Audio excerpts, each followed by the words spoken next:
अस्सलाम guys, it's Mohtashim Asad और आज हमारा टॉपिक है हाइब्रिडाइजेशन।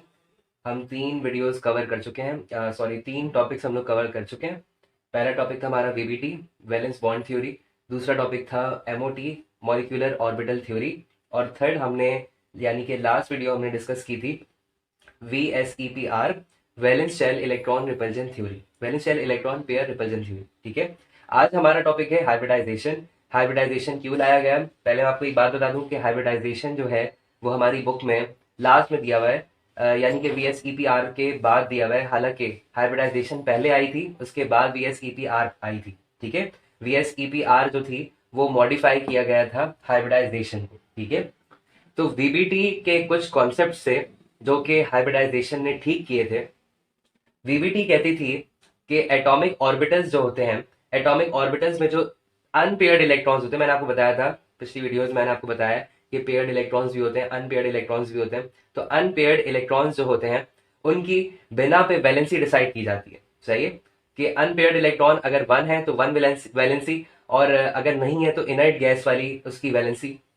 और उसके अलावा अगर 2 है तो डाईवैलेंट, ट्राईवैलेंट और टेट्रावैलेंट के हिसाब से वैलेंसी बताता था। ठीक है, अब बात करते हैं हम वीबीटी की। सही, वीबीटी से स्टार्ट करते हैं हम, उसके बाद हम आएंगे हाइब्रिडाइजेशन पे।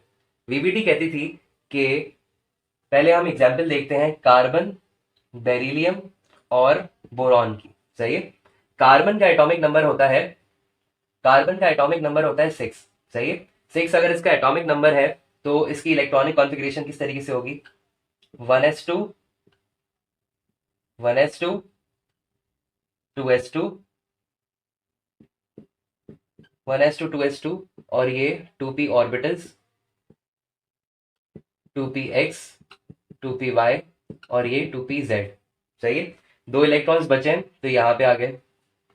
सही है, इस बिना पे इस बिना पे वीबीटी कहती थी कि ये डाईवैलेंट, यानी कि इसकी वैलेंसी जो है वो 2 है, क्योंकि इसमें अनपेयर्ड इलेक्ट्रॉन्स जो है वो 2 हैं। सही है, इसको डाईवैलेंट बोल दिया। बेरिलियम जो है, बेरिलियम का एटॉमिक नंबर होता है 4। उसका अगर हम इलेक्ट्रॉनिक कॉन्फ़िगरेशन करें तो 1s2 और 2s2, 2s2। इस हिसाब से इसके पास कोई अनपेयर्ड इलेक्ट्रॉन नहीं है, इसका मतलब इसकी वैलेंसी जो है वो 0 है। सही है, वैलेंसी 0 है, इसका मतलब ये इनर्ट गैस है, इनर्ट गैस। अब बात यह है कि इस बात को भाई हाइब्रिडाइजेशन जिसने प्रपोज की उसका नाम है लिनस पॉलिंग। सही है, लिनस पॉलिंग ने बोला भाई ऐसा तो नहीं होता, ऐसा आप जो बोल रहे हो वीबीटी में सारी बात सही है, लेकिन ये बात तो नहीं होती। सही है, बहुत सारी जगहों पे आप ठीक हो, लेकिन ये जो अनपेयर्ड इलेक्ट्रॉन वाली बात है जो वैलेंसी डिसाइड कर रही है, ये बात बिल्कुल गलत है। तो हाइब्रिडाइजेशन जो प्रोसेस है लिनस पॉलिंग ने प्रपोज किया।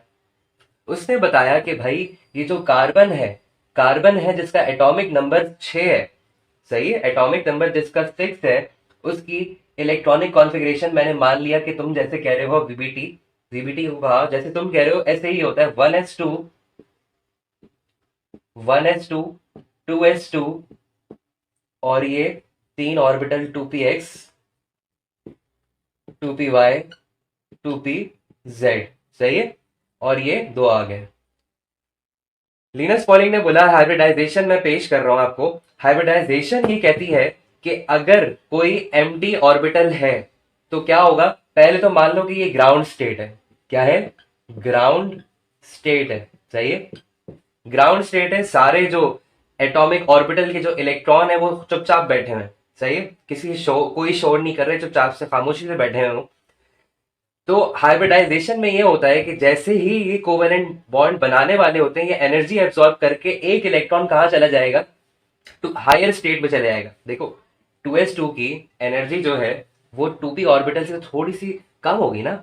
माना कि जो 2 वाले जो मतलब 1s वाला जो है उसकी एनर्जी इससे 2s से ज्यादा कम होगी। सही है, लेकिन ये 2 वाले जो हैं इनकी एनर्जी लगभग नियरली सेम होगी। सही है, तो नियरली सेम ऑर्बिटल्स में क्या कर जाएगा, ये जो s वाले ऑर्बिटल का जो इलेक्ट्रॉन है वो जंप कर जाएगा और यहां पे शिफ्ट हो जाएगा।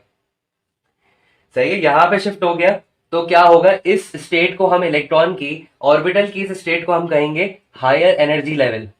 सही है, क्या कहेंगे हम? या एक्साइटेड स्टेट कह देंगे हम। एक्साइटेड स्टेट कह दिया हमने, सही है, एक्साइटेड स्टेट कह दिया। ये बात याद रखें कि यहां से हाइब्रिडाइजेशन की बर्थ स्टार्ट हुई, यहां से हाइब्रिडाइजेशन की कहानी सारी स्टार्ट हुई। ठीक है, ये बात याद रखें कि ये कॉन्सेप्ट था वैलेंसी का जो हाइब्रिडाइजेशन को आना पड़ा, क्योंकि कार्बन कार्बन के लिए, क्योंकि वीबीटी बोलती थी कार्बन जो है वो डाइवैलेंट है, वीबीटी बोलती थी कार्बन डाइवैलेंट है क्योंकि उसके उसके पास अनपेयर्ड इलेक्ट्रॉन्स जो है वो सिर्फ दो हैं, सही है। लेकिन लेकिन हाइब्रिडाइजेशन ने क्या कहा, हाइब्रिडाइजेशन ने कहा कि नहीं, इसकी जो वैलेंसी है वो टेट्रावैलेंट है, क्योंकि उसमें अनपेयर्ड इलेक्ट्रॉन्स जो हैं वो एक्साइटेड स्टेट में जाने के बाद, क्या करते हैं, वो शिफ्ट हो जाते हैं एस ऑर्बिटल से कहां पे, पी ऑर्बिटल में, सही। इस हिसाब से क्या कहा गया कि जंप करने के बाद 4 इलेक्ट्रॉन्स हो गए जो कि अनपेयर्ड है, तो इसकी वैलेंसी क्या हो गई, टेट्रावैलेंट हो गई। तो ये सब बातें जो थी वो वीबीटी ने कही और हाइब्रिडाइजेशन ने सब बातों का इनकार कर दिया, इसलिए हाइब्रिडाइजेशन को आना पड़ा। इसको रब कर देता हूं मैं, आपको उम्मीद करता हूँ ये सारी बातें समझ आ गई होंगी। अब पॉइंट्स में लिखता रहूंगा और आपको साथ साथ समझाता रहूंगा, ठीक है। पहला पॉइंट क्या है, number of unpaired electron in the valence shell of an atom, सही है। ये बात मैं आपको पॉइंट समझा चुका हूं, number of unpaired electrons in the valence shell of an atom, यानी कि अनपेयर्ड इलेक्ट्रॉन्स जो होंगे वो कहां पे होंगे, वो एटॉमिक ऑर्बिटल्स में होंगे, ठीक है। अनपेयर्ड इलेक्ट्रॉन्स एटॉमिक ऑर्बिटल्स में होंगे, सही है। लेकिन it was disregarded in some cases. वो सम केसेस कौन से थे, carbon, beryllium, boron, carbon, beryllium, boron, सही है। कार्बन में, ये सॉरी, बेरिलियम में जो अनपेयर्ड इलेक्ट्रॉन्स थे उसके हिसाब से ये इनर्ट गैस थी, सही है। इनर्ट गैस किस तरीके से, there were no unpaired electrons, so it was considered as a inert gas, सही है। वो इनर्ट गैस कंसीडर की गई क्योंकि उसके पास अनपेयर्ड इलेक्ट्रॉन्स नहीं थे, तो इसकी वैलेंसी 0 कंसीडर की गई। बोरॉन की अगर बात करें तो बोरॉन को कहा गया कि बोरॉन जो है वो मोनोवैलेंट है, क्योंकि उसके पास अनपेयर्ड इलेक्ट्रॉन जो है वो कितने हैं, एक है, तो उसकी वैलेंसी कितनी कंसीडर की गई, 1 की गई। कार्बन जो है उसको डाइवैलेंट कंसीडर किया गया, क्यों किया गया, क्योंकि उसके पास अनपेयर्ड इलेक्ट्रॉन्स जो थे वो दो थे, सही है। उसके आगे हम बात करें, अगर paired electrons are uncoupled and promoted to the orbital of slightly higher energy, तो ये बात मैं आपको बता चुका हूं कि पेयर्ड इलेक्ट्रॉन्स जो थे, यानी कि पेयर्ड इलेक्ट्रॉन्स, कार्बन की अगर हम बात करें, कार्बन की इलेक्ट्रॉनिक कॉन्फ़िगरेशन में 1s2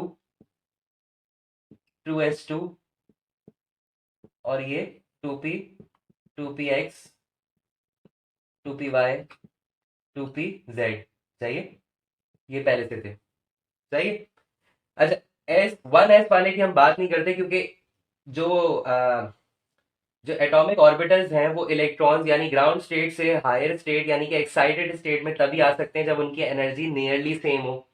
तो 2s वाले की 2p वाले के साथ नियरली सेम एनर्जी होगी, इसीलिए इसके इलेक्ट्रॉन जंप कर सकते हैं, सही है। तो इसकी तो हम कभी बात ही नहीं करते, है माना कि पेयर्ड इलेक्ट्रॉन्स है लेकिन हम इनकी बात नहीं करते, सही है। तो कार्बन में हमने क्या देखा, कार्बन में हमने ये देखा कि भाई पेयर्ड इलेक्ट्रॉन्स जो है, कपल्ड वाले जो है, कपल्ड है, यानी कि ये वाला कपल्ड था, पेयर्ड था, सही। पेयर्ड वाला जो था इसमें से एक इलेक्ट्रॉन निकल के जल्दी से किसमें आ गया, 2p वाले में आ गया, और यहां से ये इलेक्ट्रॉन खत्म हुआ, यहाँ पे आ गया, यानी ये कहलाया टेट्रावैलेंट। टेट्रावैलेंट मतलब 4 वैलेंसी वाला, सही, 4 वैलेंसी वाला। उसके बाद लिखा हुआ है with in the same orbit before the atoms from chemical bonds, with in the same orbit, यानी कि एक ही ऑर्बिट में आता है ना, एक ही ऑर्बिट में ही सारा काम हो रहा होता है, ठीक है। उसके अलावा लिखा हुआ है energy will be available from the heat of reaction, ये जो एनर्जी इनको मिलती है ग्राउंड स्टेट से एक्साइटेड स्टेट में आने के लिए, ये एनर्जी मिलती है जब ये कोवेलेंट बॉन्ड बन रहा होता है, तो ये एनर्जी एब्जॉर्ब कर लेते हैं, सही है। When additional covalent bonds are formed, जब एडिशनल कोवेलेंट्स बन रहे होते हैं तब की बात है, तब ये एनर्जी क्या कर रहे होते हैं, एब्जॉर्ब कर रहे होते हैं। तो मैंने आपको बता दिया ये बात कि इसके अलावा एक टेबल दिया हुआ है जिसमें बात हुई हुई है, एलिमेंट्स ऊपर दिए हुए जिसमें बेरिलियम है, बोरॉन है, कार्बन है, सही है। एटॉमिक नंबर 4 है, 5 है, 6 है। ग्राउंड स्टेट क्या है, 1s 1s2 2s2 2px खाली था उस वक्त, सही है, 2px, इसके अलावा 2py 2pz। बोरॉन की बात करें 1s2 2s2 2px1, सही है, 1 इलेक्ट्रॉन था, अनपेयर्ड इलेक्ट्रॉन। 2py जो कि एम्प्टी थे, 2py और 2pz एम्प्टी थे। फिर 1s2 2s2 2px में एक इलेक्ट्रॉन था, 2py इसमें भी एक इलेक्ट्रॉन था। ये बात किसकी हो रही है? ग्राउंड स्टेट की हो रही है। अब एक्साइटेड स्टेट क्या हो जाएगी? एक्साइटेड स्टेट इसकी क्या हो जाएगी भाई? 1s2 2s2 सॉरी 2s2 में से, अब देखें 2s2 में से कितने इलेक्ट्रॉन्स हैं?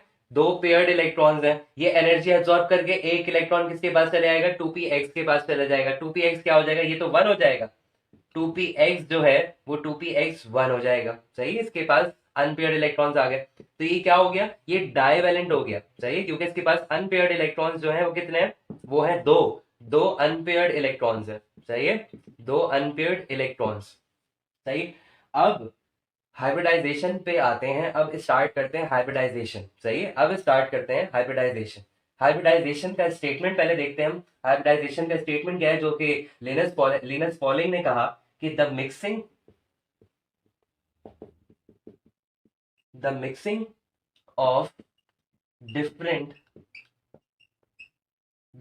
Of different atomic orbitals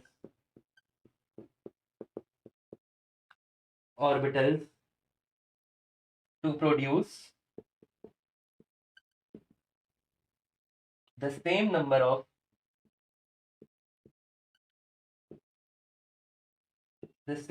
of equivalent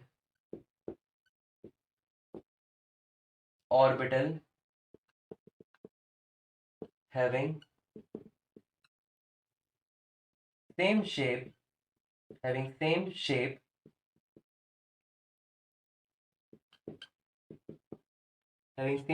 and energy is known as hybridization, सही है। हाइब्रिडाइजेशन क्या होता है कि the mixing of different atomic orbitals to produce the same number of equivalent orbitals having same shape and energy.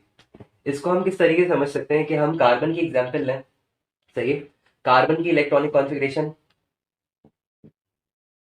सही है। आपको मैंने अभी बताया था पहले भी कि हम जो है वो 1s को कंसीडर नहीं करेंगे हाइब्रिडाइजेशन में, ना valence shell electron pair repulsion theory में। हम 2s की बात करेंगे और हम बात करेंगे 2p की, सही है, 2s और 2p की बात करेंगे, सही है। तो हम ये देख रहे थे कि ग्राउंड स्टेट से एक्साइटेड स्टेट में जब इलेक्ट्रॉन्स आ रहे थे, तो इलेक्ट्रॉन कहाँ से जंप कर रहा था? 2s से जंप कर रहा था 2p में, सही है, ये यहाँ पे आ गया, ठीक है। अब बात ये है कि यहाँ पे क्या लिखा हुआ है? The mixing of different atomic orbitals मतलब यानी 2s 2p के साथ क्या कर रहा है? मिक्स कर रहा है। अच्छा, 1s 1p के साथ नहीं कर सकता। 1s 1p के साथ इसलिए नहीं कर सकता क्योंकि यहाँ पे लिखा हुआ है कि सेम एनर्जी उनकी होनी चाहिए, सही है, उनकी एनर्जी सेम होनी चाहिए, तभी वो इंटरमिक्स कर सकते हैं, उसके अलावा नहीं कर सकते, सही है। तो सेम एनर्जी है, सेम क्या है, सेम सिचुएशन है, तो क्या कर रहे हैं वो इंटरमिक्स कर देंगे और नए ऑर्बिटल्स बना लेंगे। यहाँ पे कितने ऑर्बिटल्स हैं टोटल? 1 2 3 4, तो 4 ही नए ऑर्बिटल्स क्या कर लेगा? बना लेगा इंटरमिक्स होने के बाद, और वो एटॉमिक ऑर्बिटल्स कहलाएंगे हाइब्रिडाइज्ड ऑर्बिटल्स या हाइब्रिड ऑर्बिटल्स, ठीक है, हाइब्रिड ऑर्बिटल्स कहलाएंगे वो। कितने होंगे? 4 होंगे। वो ऑर्बिटल कितने होंगे? 4 होंगे। 2s, s वाले कितने हैं? 1 है। p वाले कितने हैं? 3 हैं। इसका मतलब हर ऑर्बिटल क्या होगा? sp3, एक s 3 p होंगे उसमें, sp3 sp3 sp3, सही है, और उनमें इलेक्ट्रॉन्स अनपेयर्ड इलेक्ट्रॉन्स होंगे, सही। ये कहती है हाइब्रिडाइजेशन, सही है, ये प्रोसेस होता है, ठीक है। अब हाइब्रिडाइजेशन 3 टाइप्स की होती हैं, सही है। हाइब्रिडाइजेशन की 3 टाइप्स होती हैं, टाइप्स 3 होती हैं। कौन कौन सी होती है? एक होती है sp3, एक होती है sp2, एक होती है sp। नॉर्मल सी बात है, जिसमें s एक होगा 1s और 3p, वो कहलाएगी sp3। और जिसमें इंटरमिक्सिंग के बाद sp2 बने, यानी कि 3 ऑर्बिटल से, यानी 1s हो उसमें, 1s हो और 2p हो, उसके बाद जो बनेगी वो sp2 बनेंगे, सही। नए ऑर्बिटल्स sp2 बनेंगे, उतने ही बनेंगे, नंबर ऑफ ऑर्बिटल्स उतने ही होंगे। और 1s हुआ और 1p ऑर्बिटल हुआ तो sp ऑर्बिटल्स बनेंगे, ठीक है। ये हाइब्रिडाइजेशन है। अब एक और बात लिखी हुई है हमारी बुक में कि हाइब्रिडाइजेशन sp3 अगर हुई, अगर sp3 हाइब्रिडाइजेशन हुई, अब आप खुद ये देखें कि s वाले जो हैं उनका कोई ना कोई कैरेक्टर होगा, उनकी कोई ना कोई प्रॉपर्टी होगी, सही है। उन और p वाले जो होंगे उनकी भी कोई ना कोई प्रॉपर्टी होगी। तो इनकी जो कैरेक्टरिस्टिक्स होंगी वो इन दोनों का कॉम्बिनेशन होंगी, सही है, इन दोनों की मिला के होंगी।